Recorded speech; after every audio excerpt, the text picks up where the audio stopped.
tudo bem?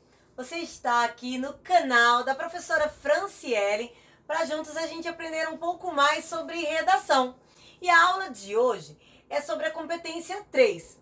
Talvez você tenha ouvido pouco falar sobre a competência 3. Algumas pessoas escolhem nem conversar sobre ela, já que tem pouco conhecimento, certo? Sobre realmente o que dá nota na competência 3. E hoje eu vou mostrar para vocês, inclusive, materiais lá da apostila do corretor e alguns exemplos de como conseguir nota máxima na competência 3. Pega o caderno, pega a caneta, segura comigo e vamos gabaritar essa redação. Aqui para vocês, print na tela, segura isso aí e a tabela do corretor do Enem, certo? Então, o que te dá 0 na competência 3? Se ele perceber um texto totalmente desorganizado. Pera aí, a competência 3 é sobre organização? Sim, é sobre organização. Agora, nota bem pequena, 40 pontos, certo? É a menor depois de 0. Se você fizer uma abordagem incompleta do tema. Pera aí, mas isso estava lá na competência 2 também? Sim, ela é como se fosse um espelho, um reflexo. Não é que você vai perder ponto 2 vezes juntas. É 2 vezes separado mesmo. Então, muita atenção nessa parte, ok? 80 pontos se fica claro que você não tem um planejamento. Esse planejamento o Enem chama de projeto de texto. É um planejamento coerente que mostra que você realmente sabe como funciona o texto do Enem, certo? 120 pontos se você agora já consegue desenvolver bem o tema e começa a mostrar que está começando, tem um princípio de projeto de texto. Porém, tem várias falhas aqui. 160 pontos, você já tem organização, mas ainda tem algumas falhas e você começa a apresentar o que ele vai chamar de sinais de autoria. A autoria não é você escrever o que você pensa, não, tá bom? Segura aí que eu vou explicar bem o que o Enem chama de autoria. E gabaritar 200 pontos é se você mostra de forma evidente para o corretor sinais de estratégia, um projeto estratégico muito bem elaborado.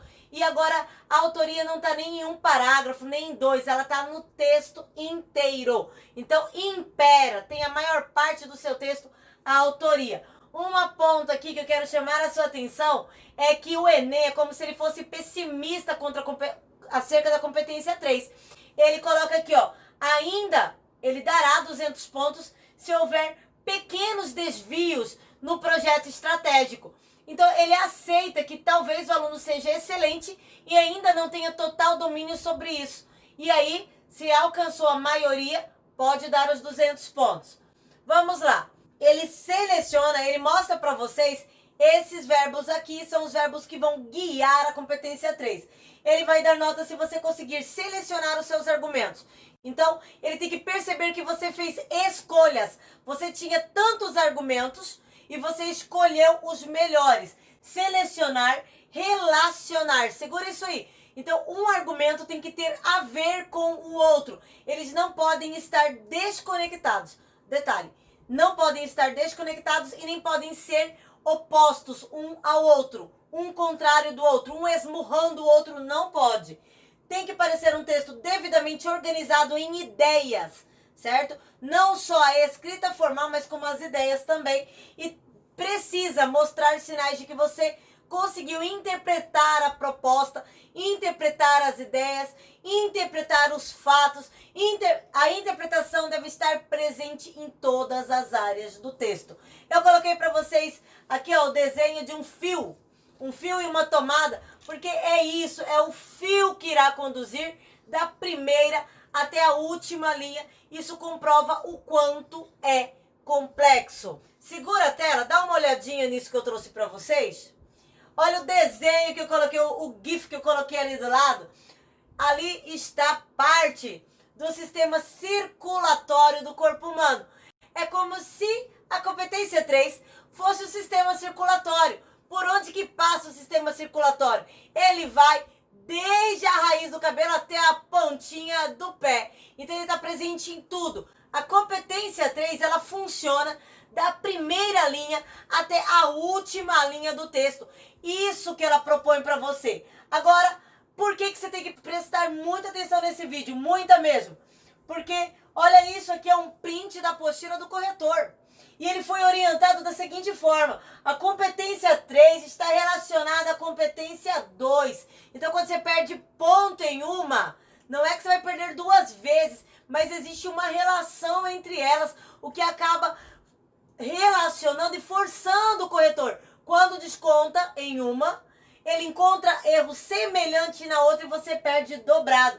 Elas estão relacionadas a 3 e a 2 de forma muito íntima.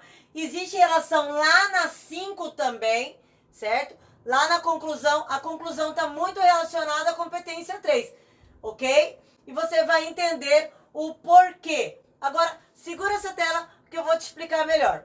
Eu desenhei para vocês um desenho muito semelhante ao que tem na apostila do corretor, simplesmente com palavras mais simples, né? Também aparece em alguns vídeos de treinamento e tá aqui para você o ponto inicial do projeto do texto. O ponto inicial é o tema do tema surge a tese. Então, você tem ali um coração, e o coração do texto é o assunto, é o tema. Disso vai surgir a tese. Da tese, ele espera que você tenha vários argumentos a ponto de selecionar, de separar os mais importantes. Organiza isso por ordem de importância. Como assim? Digamos que você tem um argumento mais fraco e depois um mais forte. De forma coerente, o mais fraco vem no desenvolvimento 1 e o mais forte no desenvolvimento 2. Isso vai dar uma progressividade de importância ao seu texto e ele vai crescer em valorização. Eu vou te mostrar isso num texto nota 1000 já já. Relaciona as ideias dentro do próprio parágrafo, liga as ideias por meio de conectivos. Olha a competência 4 relacionada com a 3 também. Então você já viu que a 3 tem a ver com a 2, tem a ver com a 4 e tem a ver com a 5, tá? O seu projeto de texto, antes do corretor avaliar, quem vai avaliar é você, é ver, ele está claro? Está evidente? O corretor vai perceber que eu tinha um planejamento, nada aqui está solto. Lembra dos fios? O fio condutor não tem nenhum fio solto, está tudo interligado. Então você tem, sim, um projeto de texto perfeito e vai receber uma nota alta na competência 3, que vai refletir na 2 e também, quem sabe, até na 5 e na 4. Vejamos, o que é a autoria? A autoria é como se fosse a cereja do bolo, o ponto mais alto. Então, quando você tem um bom planejamento estratégico, um bom rascunho, tudo está devidamente interligado. Como quando os argumentos aparecem para o corretor, de forma que ele percebe a defesa do ponto de vista relacionada com o repertório. Tudo interligado. Isso vai progredindo para mostrar que é você que comanda o texto. Que isso é sinais de autoria. Então você tem ali um ponto de liderança, de defesa do seu ponto de vista. Isso é a autoria. Entende um pouquinho? Tirei um print para vocês, né? Pedi a ajuda aí ao GIF do meu amigo lá do Descomplica. E olha o que você não pode tirar o olho no projeto de texto, na competência 3. Presta atenção. Se o seu texto ele for chamado de um texto sem direção, você vai tirar notas baixíssimas. O que é um texto sem direção? É um texto que joga informação de qualquer jeito e elas estão uma oposta à outra ou uma que não tem nada a ver com a outra. Não há relação. Então, é como se... O que é oposto? É como se você batesse no seu rosto. Ora você é a favor, depois você é contra. Como assim? Você não tem um ponto de vista único? Então, se vier, sabe, aquela ideia genial, olha, eu vou defender os dois, abomina, em nome de Jesus, não faça um negócio desse não, meu filho. Não pode defender dois pontos de vista totalmente opostos, beleza? Isso não é uma ideia genial, não. Lembra? Isso é esmurrar a você mesmo. Isso mostra que o seu texto não tem direcionamento. O que é um texto com direção? É um texto que vai apresentar informações, fatos e opiniões que estão relacionadas e que defendem uma linha de raciocínio. Então, ou é totalmente a favor e defende isso, ou é totalmente contra. Então, aquela linha coerente será chamada de texto com direção. Vamos ver alguns exemplos ainda da apostila do corretor? trouxe para vocês uma nota bem baixa para mostrar. Esse print estranho aí é tudo da apostila para você estudar junto comigo e saber exatamente o que o corretor está procurando. Você vai oferecer o que ele quer, beleza? Então, ganha. Olha o texto que a pessoa tirou 80 pontos. 80 pontos está cheio de falha. Se você ler, apesar de ele se manter dentro do tema, por isso que ele ainda ganhou 80 pontos, tá? Porque ele está dentro do tema.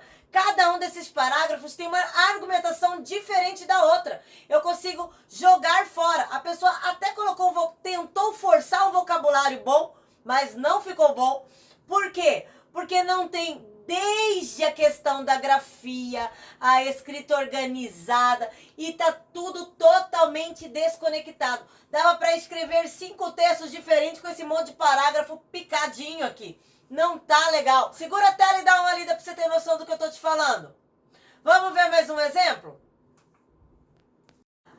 Dá uma olhadinha. E outro exemplo de alguém que tirou 80 pontos. O que aconteceu nesse caso?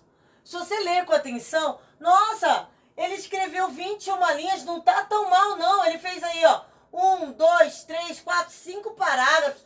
Por que só 80? Queridos, nesse caso aqui, ele apresentou em um parágrafo que ele era a favor da manipulação e outro parágrafo que ele era contra a manipulação de dados. Ele foi totalmente contraditório e isso leva desconto de nota, como se ele fosse penalizado. Ele pagou uma multa, perdeu ponto, não pode. Então, muito cuidado quando você tem essa ideia, né? Como diz minha mãe, ideia de jirico, de tentar apresentar 2 pontos de vista totalmente opostos, vai fazer você não sair da casinha dos 80 pontos da competência 3. Vamos ver alguém que tirou 120? Pontos positivos dessa pessoa. De novo, conseguiu se manter dentro do tema. Segura a tela e dá uma lidinha. Segurou? O que ele tem? Ele também é contraditório e ele apresenta uma confusão na linha de segmento das ideias. Detalhe, na conclusão também ele se contrapõe. Então, ele não consegue fechar uma linha de raciocínio. O texto inteiro não tem um segmento lógico. Lembra do fio condutor? Isso aqui tá um fio descascado dando choque. Porque um parágrafo tá do jeito, o outro tá do outro, não tem continuidade de raciocínio. Dá uma lida e vê. Você achou isso certo? Competência 3 a gente aprende lendo. Eu vou ler um pedacinho com vocês e tá bem assim, ó. Segura a tela. A internet é uma ferramenta libertadora. Por esse motivo, as ditaduras tendem a limitar ou proibir o acesso a ela. No entanto, mesmo nas democracias ocidentais, o consumo de informação é moldado por vários fatores externos. Aí, então parece que ele está contra a manipulação, né? Aí ele fala, esse controle de informação tem um lado positivo. Uai, meu filho, tu tá a favor da ditadura ou tu tá contra? Então, ele não apresentou as teses ali no final, tá bem confuso, um parágrafo a favor, outro contra, não vai sair da casinha dos 120, certo? Como é um aluno que tira 160?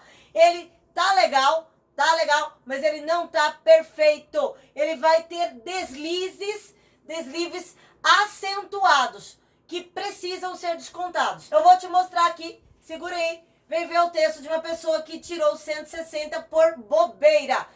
E é bobeira por falta de conhecimento, por falta de treinamento, por falta de atenção.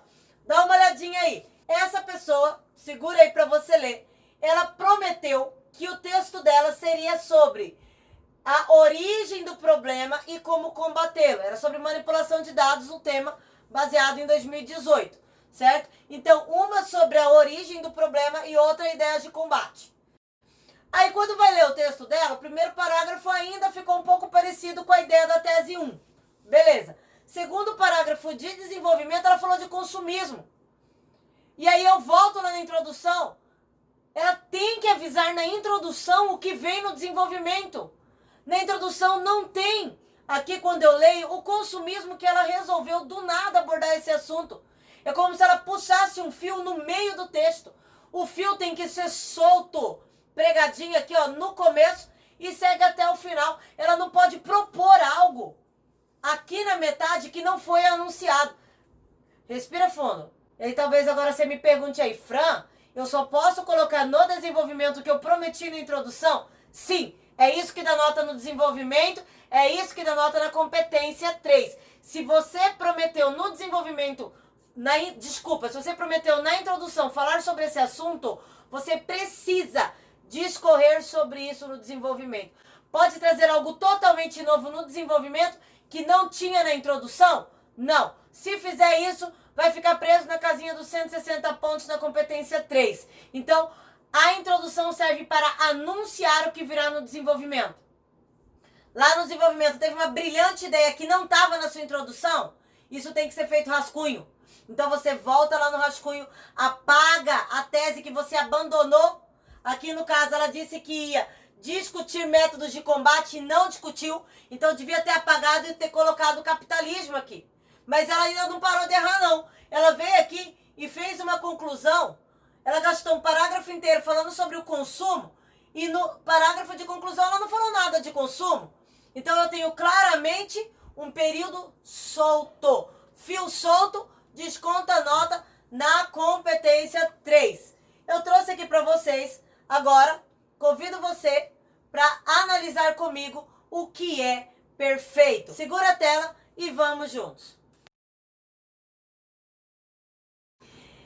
Vamos ver o que então esses corretores estão exigentes, e são exigentes sim, o que eles querem de você, a alma, o rim, o baço, não, calma aí, que é coerência. A competência 3 é a competência da coerência, do fio que é condutor da primeira até a última linha. Vamos ver quem tirou 1000 como é que foi? Peguei o texto aqui da Letícia Slávia, lembra dela? Eu comentei a conclusão dela no final do vídeo da aula anterior, volta lá para você ver, a conclusão foi muito bem feita.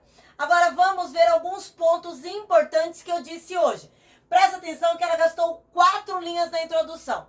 Eu, Franciele, não gosto disso não. Eu peço introdução de no mínimo 5 linhas. Mas isso é uma regra do Enem? Não, gente, eu sempre deixei claro que é uma regrinha minha, é um jeito mais fácil que eu acho de escrever, mas ela escreveu 4, não tem problema. Vamos ver como é que ficou o assunto. Aqui eu digitei para vocês e nós vamos comparar. Eu quero, antes de ler qualquer coisa, eu quero pedir para você ver o fio condutor. Então, qual que é o fio condutor principal? Tema. Eu deixei de vermelho todas as vezes que ela abordou o tema. Tem tema na introdução? Tem. Esse tema caminha para o desenvolvimento 1? Sim. Desenvolvimento 2? Sim. E conclusão? Sim. Agora, olha a última linha da introdução dela. Segura a tela aí e fica olhando. Eu tenho de azul a tese 1. Logo em seguida, acontece a tese 1? Sim. E depois eu tenho de roxinho a tese 2. Tese 2, desenvolvimento 2? Sim. Tá vendo essa coerência? Aí o aluno talvez pergunta, eu posso colocar tese 1, tese 2 e depois trocar a ordem dos parágrafos de desenvolvimento? Fazer o desenvolvimento 1 da tese 2? Ah, meu filho, não pode não. Isso tira nota bem aqui na competência 3, é falta de organização. A gente quer o fio arrumadinho. Então, presta atenção. Então, tese 1 é do desenvolvimento 1, isso é fundamental, ok? Então, vamos ver. Ela começou com a Constituição de 1988, começou assim, certo? Apresentou o tema, problematizou e dividiu em 2. Negligência governamental e uma formação socioeducacional, sociedade e escola. Ela citou o Estado de cara. Se há negligência governamental, o Estado tem tudo a ver. Olha o que ela colocou lá no final. É notória a ineficácia estatal. Estatal, então ainda estamos na tese 1, ok? E ela usou ali, ó, a ineficácia estatal e depois colocou periferia, que aumentam as distâncias em locais periféricos. Concluiu o desenvolvimento 1 dela. Desenvolvimento 2, ela tem que retomar a tese 2. Ela começou de cara com uma citação que é a cara da educação, que é Paulo Freire. Marca isso aí, pesquisa sobre Paulo Freire. Se você tiver que escrever relacionado à educação, ele é o cara. Então, quando eu leio Paulo Freire, eu falo, é escola, é educação. Então, é a tese 2 dela. E ela deixou evidente, olha ali a educação dentro da citação. Perfeito, ó, sem educação sozinha. Depois eu tenho estímulo escola, democratização desse acesso, cinema, instituições de ensino. Tá tudo interligado, tá tudo lindo. Quando eu vou agora para a conclusão, você já teve aula de conclusão comigo, né? Vídeo anterior foi sobre isso. Agora, o que é fundamental aqui, a galera esquece. Conclusão É 200 pontos se resolver um problema. Uma tese completa. Beleza? É isso. Agora, se você tinha 2 problemas e só resolver um, você vai perder nota na competência 3. Isso é muito sério, tá? É aqui que você perde nota se você não resolver os 2 problemas. E ela resolveu os 2? Olha as cores. Ela começa a resolver o problema da tese 1 dela, evidente, citando esfera estatal, municipal, cita a escola, olha aqui os locais periféricos que está no final do desenvolvimento 1 dela. E aí, quer dizer, aqui ela está desenvolvendo a tese 1, que era sobre questões governamentais e locais periféricos. Depois ela vai e cita a escola, que é a solução da tese 2. Tudo bem amarradinho, bem bonitinho e bem coerente. E para terminar, olha o que ela fez. Não venha com essa conversa que o corretor não gosta mais disso, que cansou, porque o corretor ama isso aqui. E ela faz uma retomada da primeira citação dela. Sabe o fio que começou aqui? Ele amarrou aqui. É muito legal quando você percebe que o aluno consegue, na última linha da redação, retomar algo. Quando ele faz essa retomada, é nota máxima, que ele, às vezes, ali, o corretor fala, era isso que eu estava esperando. E aí ele contempla todo o projeto estratégico perfeito, certo? Retomou a Constituição de 1988, que ela tinha citado lá em cima, e amarrou o projetinho dela. O que eu espero de você, mozão? Eu espero de você o seguinte, o tema é o gerador de tudo, ele vai gerar tese 1 e tese 2, beleza? Depois disso, a tese 1 vai gerar o desenvolvimento 1 e a tese 2 vai gerar o desenvolvimento 2. Isso nasceu do meu tema. Tudo isso aqui fecha na conclusão. Conclusão sobre o quê? Sobre a tese 1 e sobre a tese 2, resolvendo a problemática.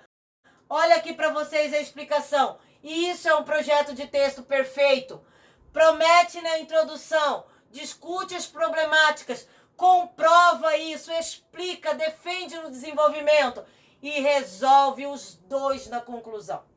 Inclusive retomando o tema na conclusão, isso rende uma nota bem legal. Desafio da semana, e eu vou terminando por aqui. Mas antes, talvez ainda ficou um pouco de dúvida, né? Sobre esse assunto, o que é para você fazer? Segura a tela aí e anota. Como é que você treina a competência 3? Como é que você treina? Você vai pegar um texto nota 1000, texto perfeito, vai imprimir e vai começar a marcar as vezes que apareceu tese 1, explica a tese 1, igual eu fiz com o meu exemplo aqui. Tese 2, marca a tese 2. Toda vez que apareceu o tema, pinta nesse texto. Comece a estudar de dentro para fora. E aí você vai treinar o seu olhar de escritor. Para quando você for escrever o seu texto, você colocar na última linha da introdução, tese 1, tese 2, organizar isso bonitinho, defender as suas ideias e concluir lá no último parágrafo. Não ignore a competência 3. Ela vai ser um diferencial para você.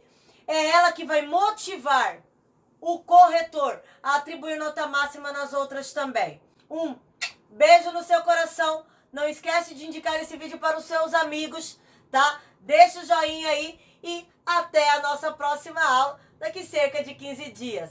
Até mais, querido. Secrets, if you really look at yourself, you would be speechless.